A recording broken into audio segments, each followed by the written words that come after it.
Good morning, good morning, good morning, children of God.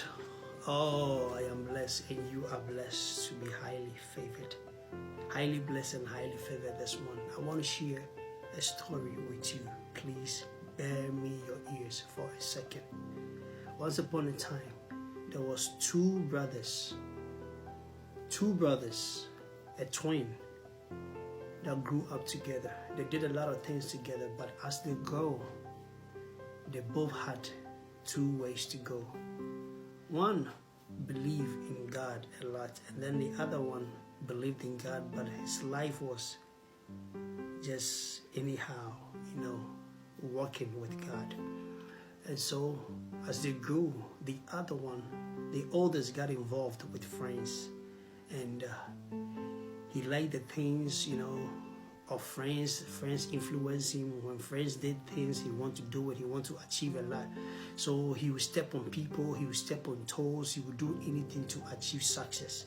So along the line, he achieved a success for himself, built a house for himself, got a car, but he didn't get it in the right way.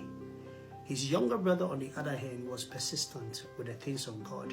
He worked for the same company, he worked for one man, and he was a very honest guy. He was very truthful. He never had no lies in his path.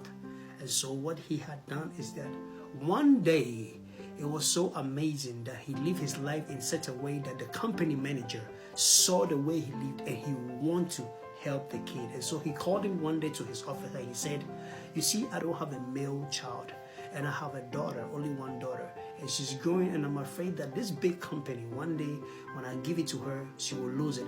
And so I want you to marry my daughter someday, if you can, so that you inherit this company when I'm gone." So when he told his younger brother, this younger one said, "Okay."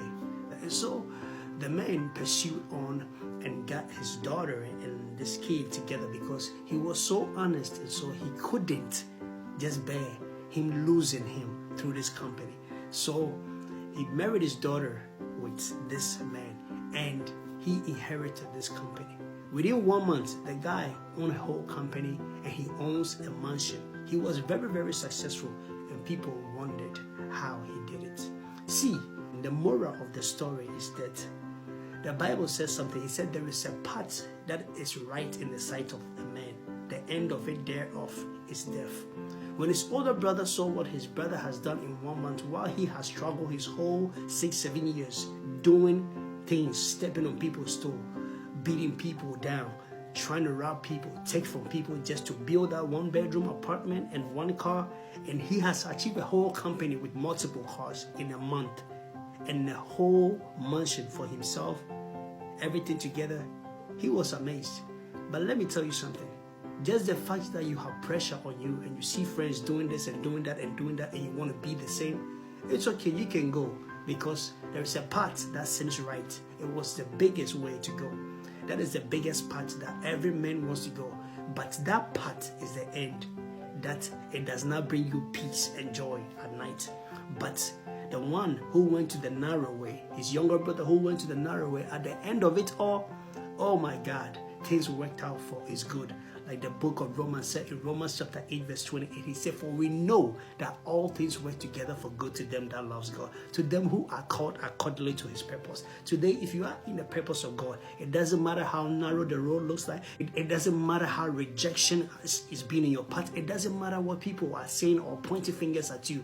When your time gets there, when your season gets there, what people have used 5 years to do, you will achieve it in 2 weeks. Because God is your path and God is your light. If God be for you, who can be against you? Child of God, you are too blessed. Please don't hold this story for yourself. Be a blessing to a friend, a roommate, a neighbor, and a loved one, and let them know that, God is with them this day. You are too blessed. You stay blessed.